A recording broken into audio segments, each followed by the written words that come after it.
कि जहाँ तक बात है ना आशीष, ये कल का नंबर अच्छा है एफआईआई का। 932 करोड़ की बाइंग है और ये थोड़ी सी सूदिंग है क्योंकि परसों सेलिंग हुई थी। कल जिस तरीके से वापस बाइंग आई है उससे मुझे लग रहा है कि मार्केट को पॉजिटिविटी मिलनी चाहिए। एफआईआई और डीआई दोनों की बाइंग है, इनफैक्ट वो बाहर आएंगे आपकी स्क्रीन पर।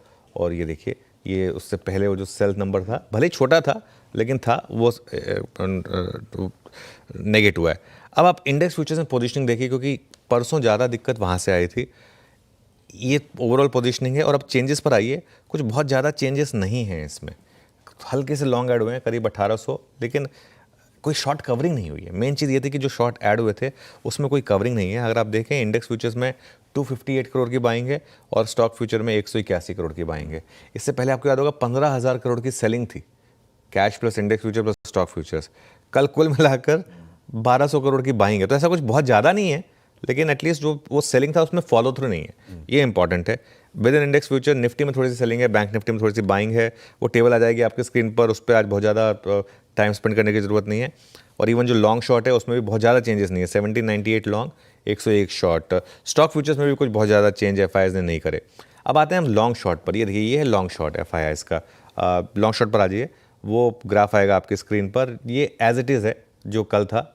वो ग्राफ दिखाइए ना वापस एक बार। हाँ, तो ये एज इट इज़ है जो कल था ऑलमोस्ट मामला। और अगर आप टेबल में देखेंगे, हम 37.5% लॉन्ग पर थे, अब हम 38.2% लॉन्ग पर हैं।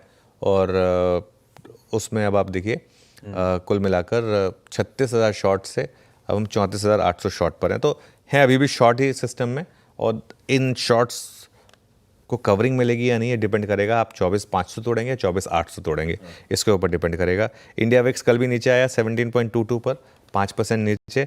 और पुट कॉल रेशो 0.89 वर्सेस 0.85। कोई चेंज नहीं है यहाँ पर ज़्यादा बड़ा।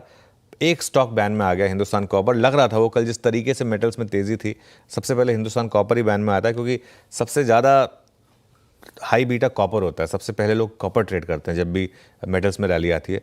तो हिंदुस्तान कॉपर कल बैन में आया। बाकी कोई चेंज नहीं है बैन में।